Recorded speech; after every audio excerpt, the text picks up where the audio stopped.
This is the Blood Red podcast from the Liverpool Echo. Hello and welcome to the latest edition of the Blood Red podcast from I'm Addison with Ian Doyle, Joe Rimmer and David Lynch alongside me for this one. Liverpool take on Newcastle United on Saturday lunchtime. We'll be previewing that game very shortly indeed. We'll also take a look at Jurgen Klopp's press conference. But there is, of course, something else that's been going on that you might well have noticed throughout this week. Dory, that's where we're going to begin, and I'll come to you first. I'm, of course, talking about this European Super League, which was sort of formed and then collapsed within the space of a couple of days. What have you made of the events of this week? Well, who knew that was going to fail, apart from everybody who knows anything about football? I think we did the podcast, didn't we, on Monday, where we all said it's never going to happen, never going to happen. And sure enough, it didn't. I think the only interesting or worrying thing is that it got as far as it did, which, as we said at the time, the kind of giveaway that it was a little bit of a rush job towards the end was the website, which wasn't up to much, was it? I mean, if you're going to be a £3 billion industry, you probably want to, get somebody other than like my dad to do your website for you. But it just was. It was just stupid. It was just utterly stupid. And the reason that none of the clubs came out and said anything about it at the time is because they probably thought not so much, the fans aren't happy about this, but okay, they're not happy. How can we justify it? And then they looked at it and went, there's absolutely no way that we can do this. I mean, I wrote something on maybe Monday or Tuesday. I mean, all the days just merged into one this week, to be honest. But it was along the lines of, how long is it going to be before the English clubs go, hang on, there's 6 of us here. There's only 3 Spanish and there's 3 Italian. We're the most powerful ones here. Why don't we start getting more money? Because that's just the way that happens in business. And that's what this was. It was a business decision, wasn't it? Not a sporting decision. Otherwise, how could you only have 12 teams in going up to 15? And they're always there, no matter how bad they may end up being. But the Premier League clubs probably would have thought, well, we're more powerful. We should be getting more money. And of course, as it turned out, I mentioned if one of them goes, they'll all go. That's exactly what happened. I must admit, I wasn't expecting it to happen within about 24 hours of me actually writing it. But that was the way that it was going to be, simply because the more you look at it, the only person who's come out and said anything of any note about it is the Real Madrid president, Florentino Perez. And the more he says, the more you realise, hang on, this is just about Real Madrid and Barcelona, and to a lesser extent Juventus and possibly some of the Italian clubs going, well, we're losing loads of money here and we need to make some money fast. And these Premier League clubs are really, really, they're still making a lot of money. Okay, they might not be making as much as they used to be, and they may be acquiring debt over the last 12 months, but they're still nowhere near as in a bad position as we are. And they've got a much higher ceiling that they can reach when the fans start coming back. So the gap will keep on getting bigger to them in terms of their actual funds. So I think they saw it as a way of perhaps even in the leveling the playing field between the rest of the clubs, the leading European clubs, and the ones in England. It was interesting that obviously Paris Saint-Germain, who don't need that, they were not interested really in this Super League, and of course we're led to believe it was City were the ones who were dragging the feet over coming in because they don't need the money because they've already got such a massive amount of backing. Bayern Munich was a bit different. I suspect they cannily knew what was coming in terms of response from supporters, because obviously in Germany I wouldn't say that they're more in tune with fans, but they're certainly more involved simply because of the ownership model that they have over there, which has seen a bit of debate over the last few days here in England. So I think that's why they were a bit reluctant to actually to show any interest in it. So overall, it's just, as we said on Monday, it's just a completely and utterly stupid idea that was doomed to failure from the moment that it came out. And the fact that you've got JP Morgan coming out and saying who are the ones who possibly above anybody out of the people involved could have kicked off and gone, hang on, we were going to do this and we're missing out on all this money. They've gone, actually, this was a really stupid idea. We're really sorry. So for them to come out and say it, underlines just what a misguided 7 days or whatever it was, that period, 48, 60 hours it was. And in the end, the one thing that they were trying to control, which was UEFA and the power base there, the clubs involved have ended up losing all of the power that they had because it's now gone to, who'd have thought it, Paris Saint-Germain and Bayern Munich. So clever play by them. And that's probably why Bayern Munich are still the reigning European champions, and Paris Saint-Germain may end up becoming the new ones. It almost felt a bit surreal, Joe, as it played out. There seemed to be updates every few minutes. Things were changing so quickly. afterwards, and when we look back on this, is it just a sense of relief that it didn't get any further than what it did? Is that the overriding emotion after this? I think so, yeah. I mean, Tuesday night, wasn't it, when it all got called off? As Doyle says, all the days have sort of merged into one. But yeah, Tuesday night was all very surreal, and it just seemed to snowball. But yeah, I mean, as Doyle said, I can't quite believe that it ever got as far as it did. It felt like maybe, Sunday night when the statements all came out, that those clubs involved were almost, I don't know, pressured or rushed into coming out and admitting their involvement in it. And that, like Doyle says, I mean, I don't know whether is your dad offering cheap quotes on websites at the moment, Doyle? I'll tell you what, if you could actually see the screen, that would be a kind of a bonus, yeah. I'll be honest. Yeah, because someone just lashed that website together as quick as possible.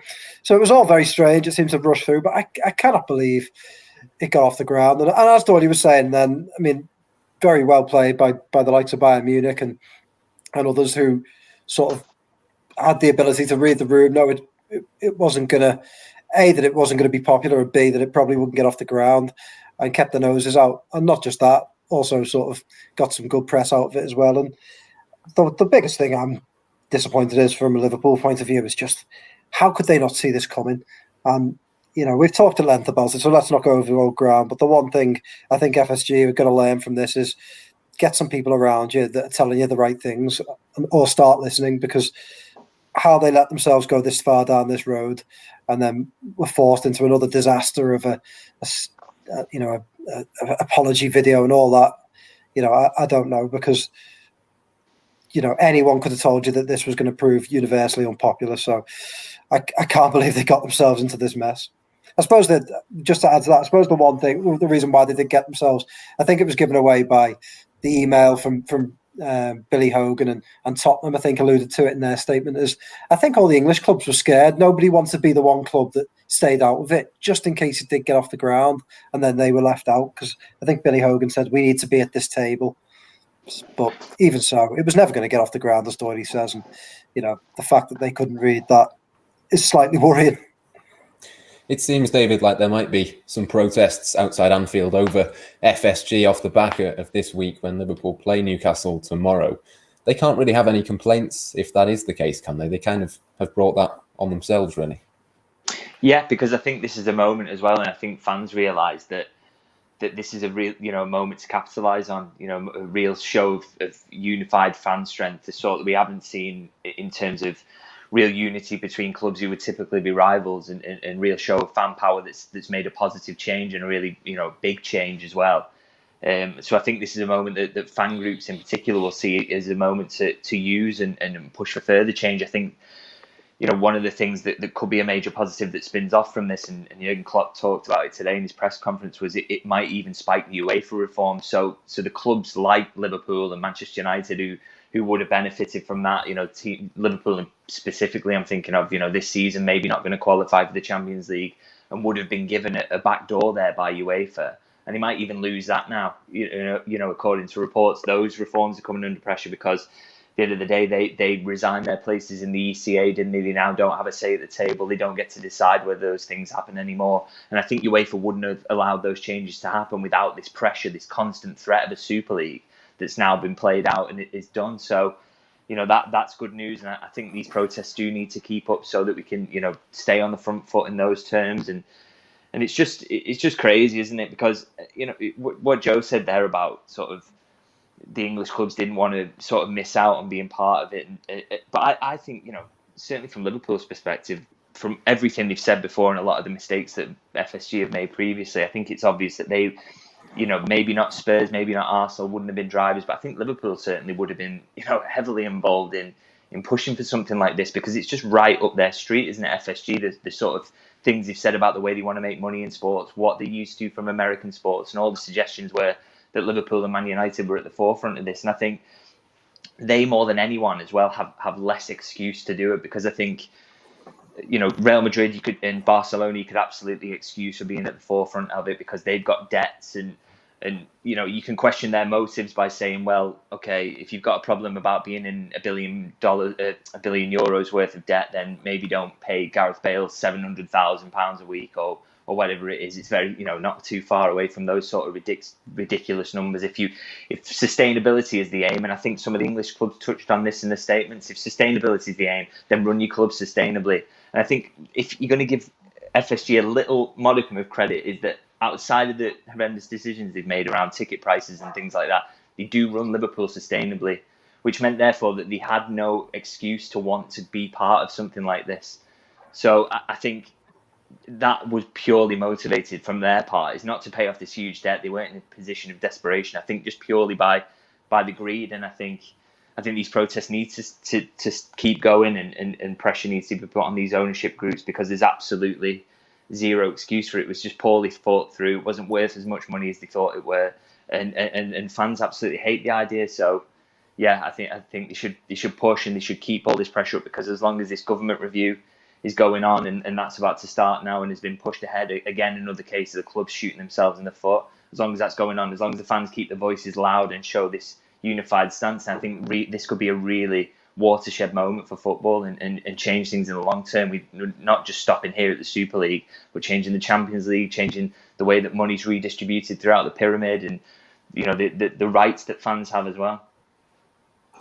We spoke at length on the Liverpool.com podcast a couple of days ago about this, and I just wanted to get your sort of take on it as well, Doyle, in terms of FSG and their future. I mean, obviously, there's going to be protests. We said they've brought them onto themselves, but is it almost a case of it's better that Liverpool continue with them, maybe than go down the route of a different ownership model, even if they, which we understand that they don't, but even if they wanted to leave Liverpool, there are worse owners out there, even if they have made mistakes. Well, the thing about that is that it's not up to Liverpool supporters to a certain degree to then determine who's going to be the new owners. It never has been, has it? Whether there should be new owners. It's totally different, so you can't compare it to the Hicks and Gillette thing, because Liverpool at the moment are still the reigning Premier League champions, having just last year or 18 months ago been the world champions and won the European Cup, whereas under Hicks and Gillette they were 18th and about to go into administration. So totally different situations. I think it was interesting in John Henry's apology that he basically put it all on himself. Now, if we take his word, if we take him at his word, are we then meant to believe that it was entirely on him and he was the person behind all of this and who agreed to it, and absolutely nobody at the club was in on it? But I'm not entirely sure whether that's right. But it's clearly that the players and the manager and were led to believe Michael Edwards, none of them knew what was going on until they found out about it on Sunday, the same as the rest of us. So in that respect, perhaps while there are going to be protests, and quite understandably so, the person who should be protesting is actually over in Boston. Just I don't know what he's doing. He'll be getting on with his day. But hopefully, if the protests that do happen, they won't detract from, like we saw. I was at Leeds on Monday, and you saw that the players were not so much taken aback, but they were a little bit surprised at the strength of feeling that was aimed towards them.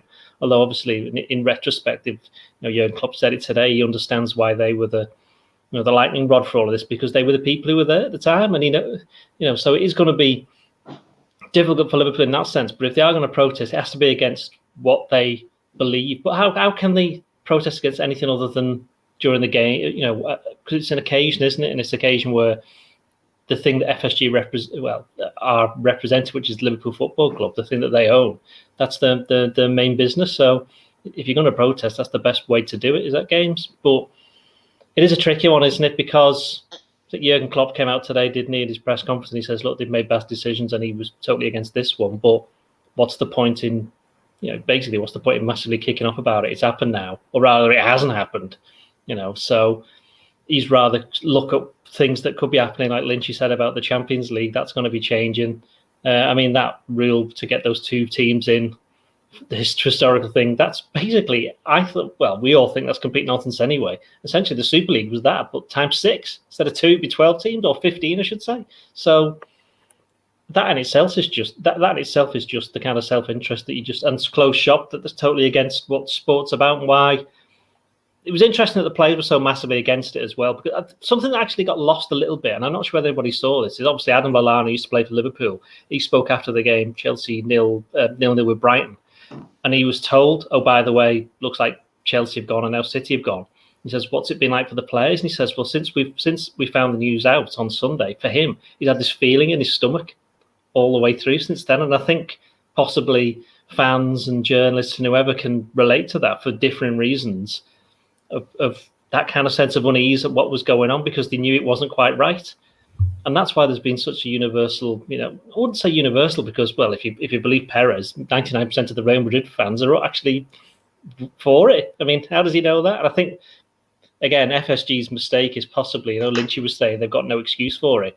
Then you have to think of reasons why they were so sucked into it and persuaded. And I think it's because they just bought into what Perez was saying, oh, the Real Madrid fans will be massively for it, so Liverpool fans must be as well.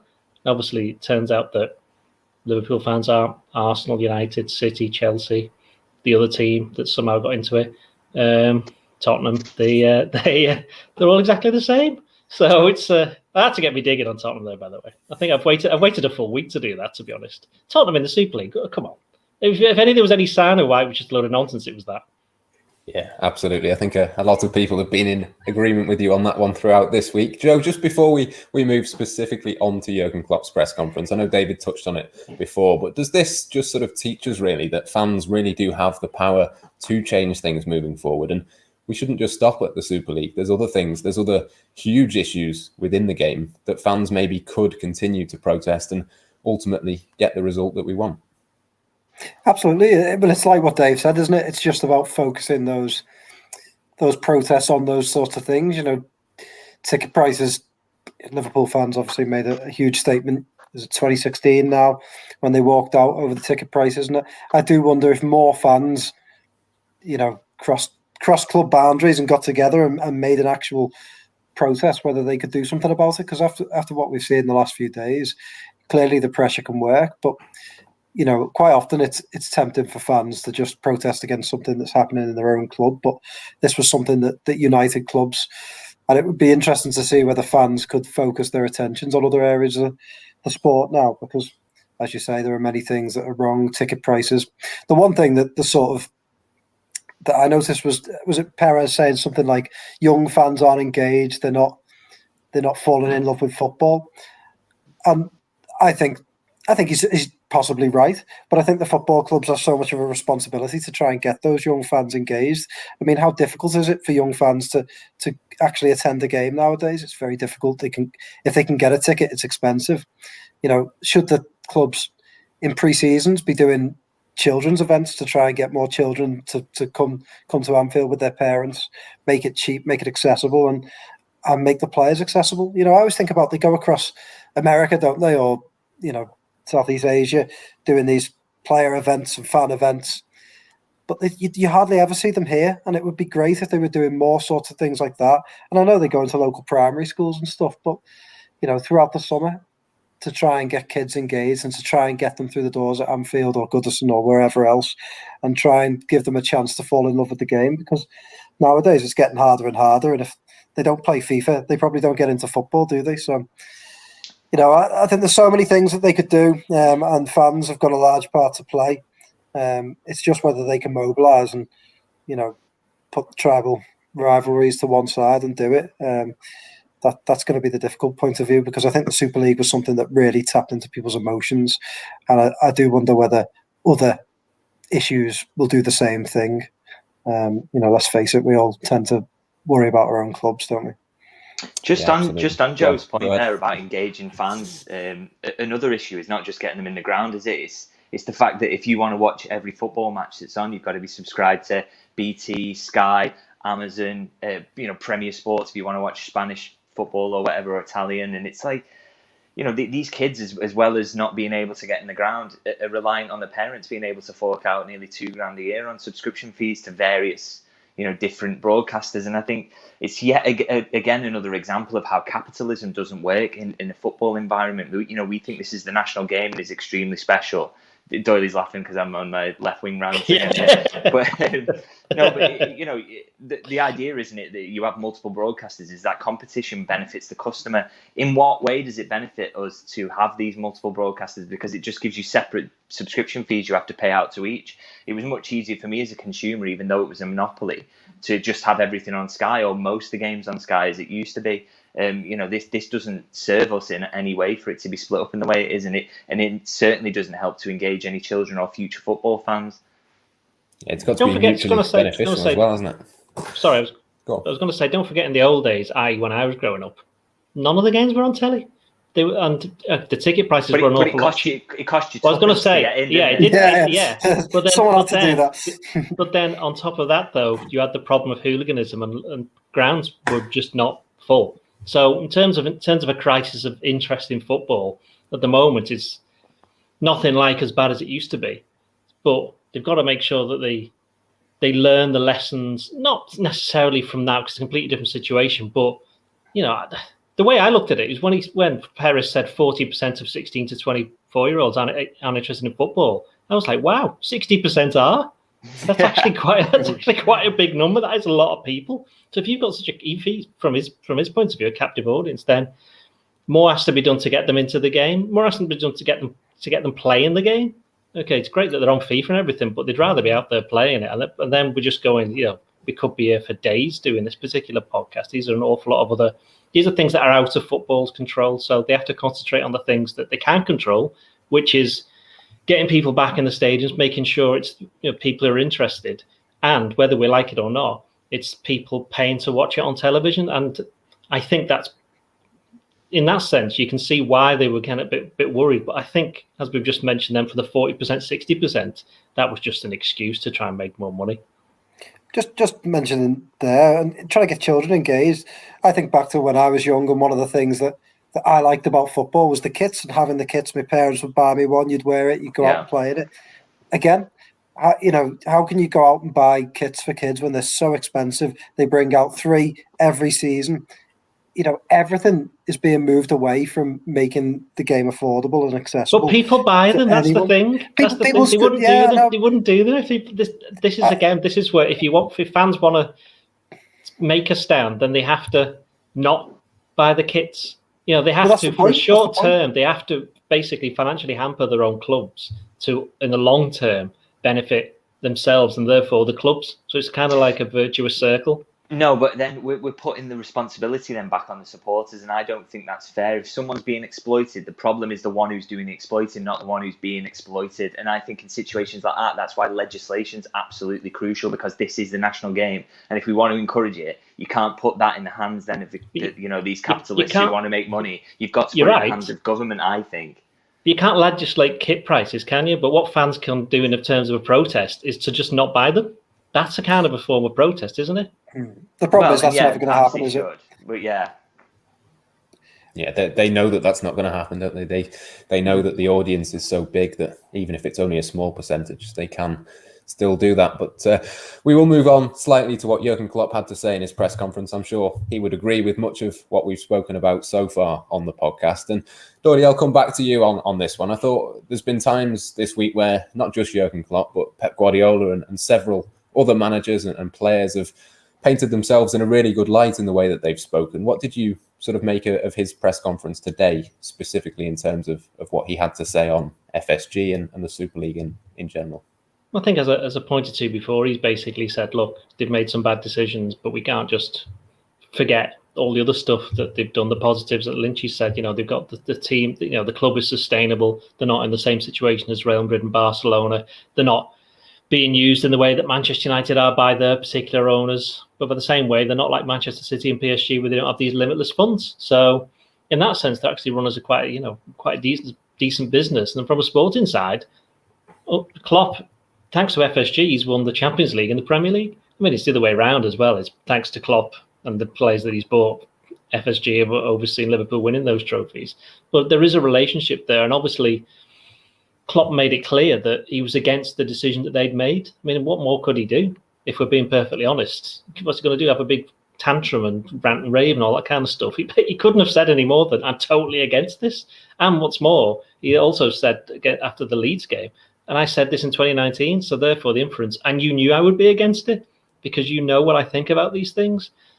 So he'll have been absolutely fuming on Sunday and Monday. He'll have been absolutely livid. So, and to a certain, and so would the players to a degree. So I actually think that I wrote at the time, the game, the points against Leeds, okay, they conceded right near the end, but that might end up being one of the most important points that they end up winning all season, because they now look at the rest of these games, the last 6 games, and they'll be thinking, well, we've just got to go for this, because if you want us, people say like, oh, we need to earn it, which I thought was a little bit naughty of Leeds, if I'm being honest, to do that, because it wasn't as though Liverpool's players weren't in Champions League qualification.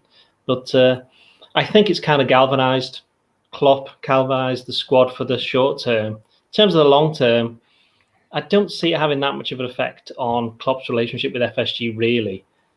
I would imagine the only thing he would actually be most upset about is the fact that they didn't ask him, but then they probably didn't ask him for his view because they knew exactly what it would be. And that was, they made it 10 times worse when they actually did go ahead with it, because then he just said, well, hang on, I told you what I thought. So, yeah, I mean, all the managers have been in a difficult situation because they've had to front it up. And of course, with us being journalists, we've been asking them, and we've known that. And almost every question has been, we understand this, but we still got to ask you it. So, in that respect, I think they will handle themselves quite well. I thought Klopp was very good at the press conference today. He said what he wanted to say, and as Lynchy pointed to a little earlier in this podcast, and then the Champions League changes are still being brought in, and Klopp was quite keen, wasn't he, to make the point, hang on, okay, that's gone, but there's still this other thing coming, and this other thing which they actually showed me this time, and I said it's rubbish, and they did it anyway. So, that's another reason probably why FSG, we're not even going to bother asking him. As Doyle says there, Joe, obviously he's come out and said that they are good owners, they're good people, they've made a mistake, and obviously he's been critical of them for that. But he says that his relationship is going to be good and will continue with them to be as it has been. But do you think he has to say that, or do you think there is an element where he genuinely does believe what he's saying about FSG? I think he does believe it. I think, he's not going to say everything that he wants to say about them. He's probably, as Dory said, he probably was quite annoyed earlier this week, and he's not going to come out and, I think that would, let's face it, I think that would probably just be unprofessional. There's no need for him to do it. But I think he does mean it. And I think that is FSG ever since they've been at Liverpool. For every couple of good things they've done, they've gone and done something like this, which has just been completely stupid. So, I think he's right. I think they've made, they've made good decisions. I think they have had Liverpool, the best intentions for Liverpool at times, but then they have made bad decisions along the way. So I don't see any reason to doubt him. I think probably he hasn't said everything that he wants to say, but I think he'd be daft to, wouldn't he? I don't think all managers would do that, and you can't really blame him for it. Yeah, I'm sure this isn't the last we've heard of the Super League and FSG and all of this stuff. But Lynchy, we will move on for the last few minutes of the podcast to talk about Newcastle. It should be a fairly straightforward game for Liverpool on paper, but of course their Anfield record so far this season has not been particularly brilliant. Just the one win, that was the Aston Villa win. Have you seen enough of them lately to think that their home form might be improving? And how do you expect Liverpool to perform tomorrow? Do they almost have, after this week, a point to prove? Yeah, I think it's back to normal now, isn't it? In the minds of the players, at least. I know we will discuss the Super League stuff and that nonsense for much longer because, like we said, we want to keep the pressure up on owners and the football governing bodies to sort of make long-term changes. But I think for the players, this will just feel like back to normal, and this is, a big game for them, isn't it? In that top 4 chase, I think, these last 3 home games they've got now, it's against 13th, 14th, and 15th in the table, I think, and it's that's perfect, isn't it, to set up to give yourself a foundation really to get into those Champions League spots. They've just got to make sure they continue that that little bounce they should have from the Aston Villa games. So, as we said before, I thought they were good against Aston Villa and Real Madrid, and if that can be the catalyst to winning 3 games on the bounce at home to finish the season, then I think they should get in the Champions League. And Newcastle, obviously, they're very nearly safe. They've been very poor all season, and I think even though they've had a little bump in results recently, shouldn't really be posing Liverpool any problems. I think they should be going into this one full of confidence and using those performances against Real Madrid and Aston Villa to give them that confidence that they can go on that run.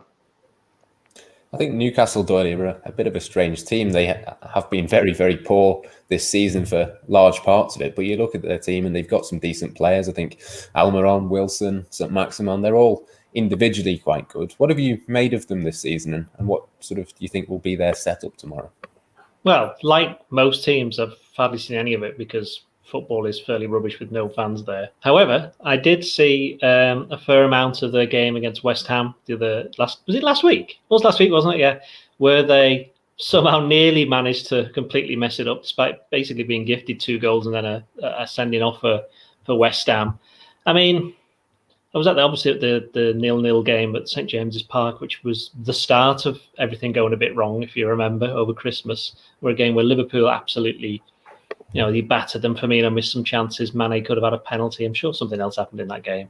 But yeah, it was just, that's kind of in Newcastle. I mean, you sense, it's hard, again, it's hard to judge what the fans have been thinking about individual managers and teams because they're obviously not in the stadiums, but judging from social media, I think an awful lot of Newcastle fans aren't happy with the way things are going up there, with the style of play that they're playing. But as you've said, it's going to keep them up. So in that sense, Steve Bruce has done his job. Whether he's there next season, I don't know. I mean, I would imagine it's interesting, isn't it, that hardly any managers have been sacked. I know Mourinho's just gone, but hardly any managers in the Premier League have been sacked this year because compared to normal, partly because of the fact that, clubs don't really know what the fans are thinking. There's not that same pressure with the fans not being in the stadium. So I think Lynch is probably right. I think Newcastle are safe. I think they possibly need 1 or 2 wins or good positive results. That's it. They'll get them.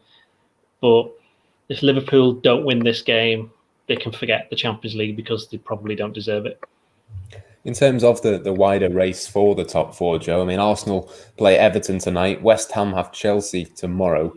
Is it just a case of Liverpool just doing their own job? And if they win, say, 5 out of the last 6, they'll be in there anyway? If Liverpool win 5 out of the last 6, I have no doubt they'll be in the Champions League positions because so many of those teams have got to play quite difficult games or play each other. So, yeah, I mean, Lynchy's written a piece about their home form and he's spot on. If they've got 3 home games, which in any other season, a bankers this season has been different. But if Liverpool can put that right and get those games won, they'll take a massive step towards it. I thought the point at Leeds wasn't bad. Obviously in the circumstances when you can see the 87th minute equaliser, it's not great. You go away feeling like it's a loss. But before the game, it was, along with United, their most difficult, probably their most difficult fixture remaining. So Leeds are playing quite well. I thought it was a decent point. So now you need to win these games that usually you'd expect Liverpool to win, but they've had tricky times recently. But I thought the Villa game they played well, and I think they didn't really deserve to go behind, and they certainly deserve to win. And again, the Newcastle game earlier this season, probably for me, was the most frustrating game of the season, just because of the amount of chances Liverpool had, and you could just feel them start to stutter, and it wasn't great in that sense. So, Liverpool really need to win this game, as Doyle says. I think if they don't win tomorrow, they possibly won't get in the Champions League because they don't deserve it. They need to win these games. These are the ones that you bank on. To get into these positions. So they just simply have to do it. I've remembered the other thing that happened at Newcastle, by the way. I walked into a patio door. That would have been good to see. No, but fortunately, at Newcastle, they opened up the executive boxes for the press. So rather than open the press box, you can sit in there or watch the game from outside. But I obviously, being professional, I watched it from outside and didn't stay inside and watch it on the television. I wouldn't do that. But before the game, they got like sliding doors. Anyway, before the game, I went to walk out and walked straight into the door that I only 10 seconds earlier had shut. Fortunately, it was foot first, not my head. So fortunately, and I just styled it out. Just went, oh. So got away with it, just about. Unfortunately, no one was filming it either. Yeah, I don't know if they've ever styled anything out, I'll be honest. Hey, look, me and Lynch have got the same t-shirt on. Although for some reason his fits a jumper. That's why. Yeah, there you go. Right, we will move on to our teams then. Doyle, I'll come to you first. Do you want to talk us through your defence? I assume we're all going to go for Alisson Becker in goal. I don't know where we still don't know where Keller is, do we? Where is he? Still not in training? Does anybody know where he is? No. Yeah, Alisson in goal. It'll have to be Trenchant and Robocop at left back, and then by definition, it's going to be Ozan Kabak and his fantastic new song, which anyone see that on social media, And of course, no Nat Phillips, which is a bit of a blow, actually, because I thought that had Nat Phillips played against Leeds, that Liverpool would have won, because that goal doesn't get conceded at the end because he just heads it away.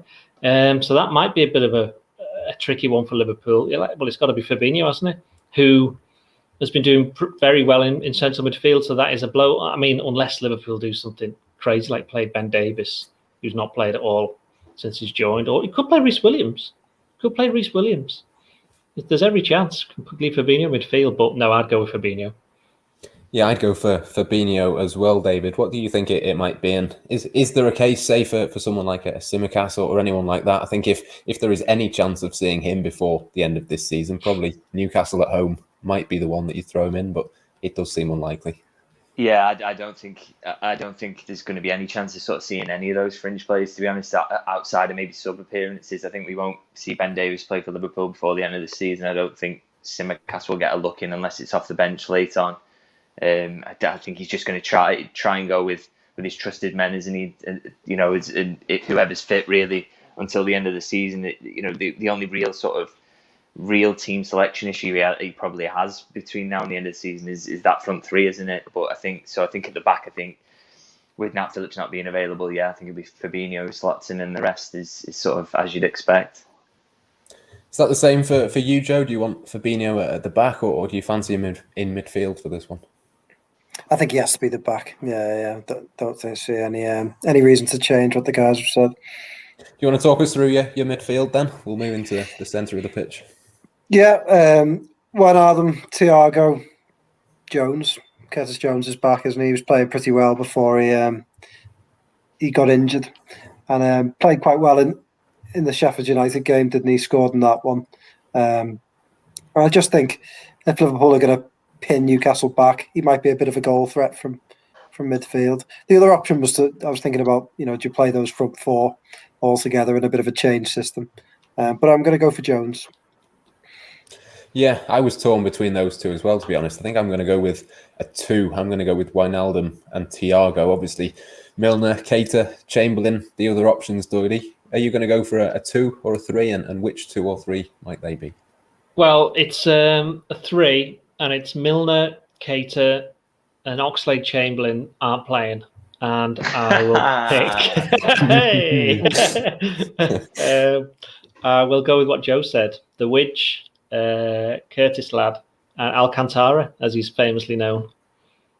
Yes, David, what's your midfield? Is there any reason anyone's not picking James Milner? Yeah, because he's old now and tired. I think he might stick with him on the basis that I think those games that he's been in, there's been a real clear sort of return to Liverpool's identity. I don't think you probably could put it completely down to James Milner, but I think he's a really good leader in there, understands what a Klopp team should be like and play like, and I think he's been a really good influence recently. I think he possibly did tail off late on against Leeds, but I think that's happened to a lot, given his age and also the fact that that's happened to a lot of teams against Leeds, isn't it? They're ridiculously fit, so I think he could just go with Milner, Thiago, and Wijnaldum again, just for that familiarity, which he seems to really sort of, really sort of think that's important. So I think that could be my 3. Now, I was about to say that obviously Milner can't play because he's done his tour of his former clubs, Aston Villa and Leeds, but he played for Newcastle, didn't he? So so there you go. He's got to play. I've changed my mind. Milner in.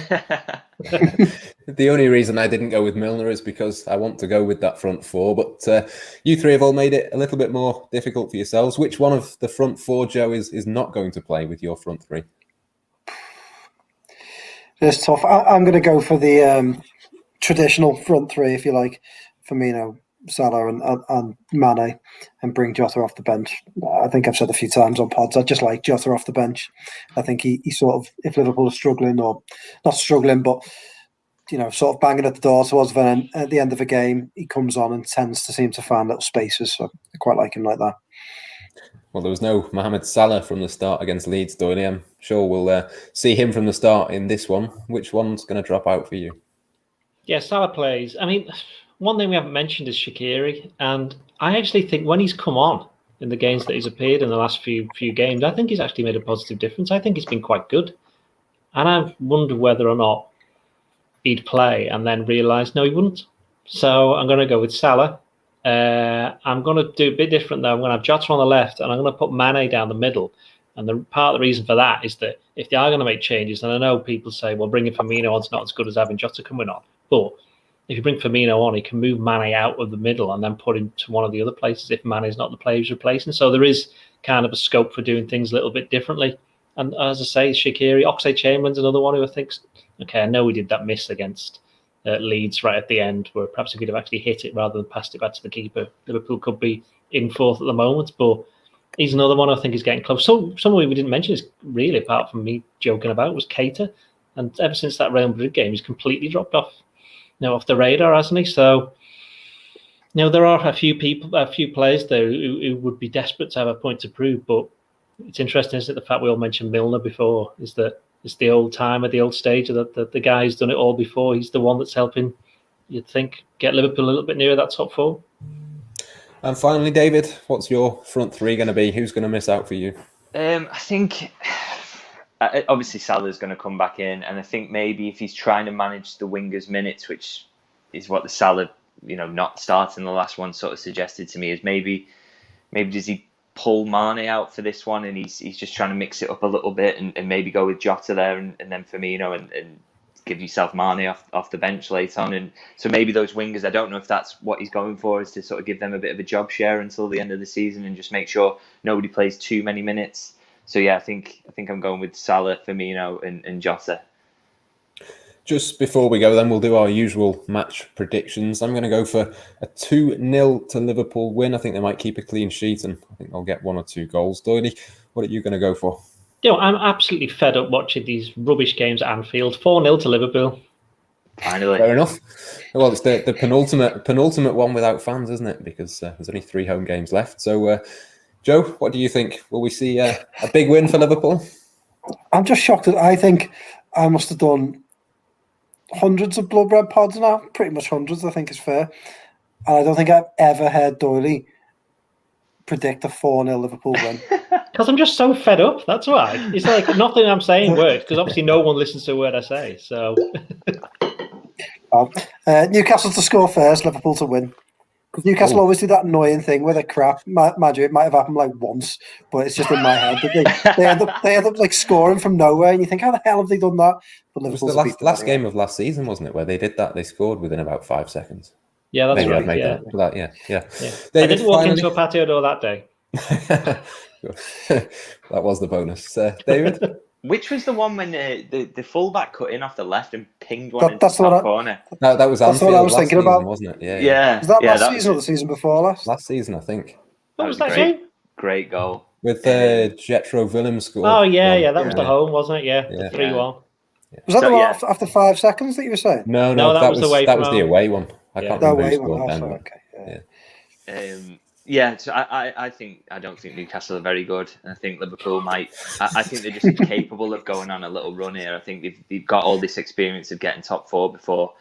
So I'm just hopeful that Liverpool might make this comfortable. I'm going to say 3-0. Yeah, I'm sure all Liverpool fans would take that. It's about time they had a comfortable home win, isn't it? Well, certainly a home win at Anfield rather than in Budapest. But that just about brings us to the end of today's podcast. Make sure you catch all of the content as usual that we'll bring you across Blood Red and the Liverpool Echo around the game. There's a really interesting podcast on your way on Sunday as well. That's with an executive at Swansea. He's also an owner with a Danish top flight club. He doesn't hold back on the European Super League, FSG, and the future of football after this week's events. For now, though, from myself, Matt Addison, from Ian Doyle, Joe Rimmer and David Lynch, until next time here on the Blood Red channel, it's goodbye for now. This is the Blood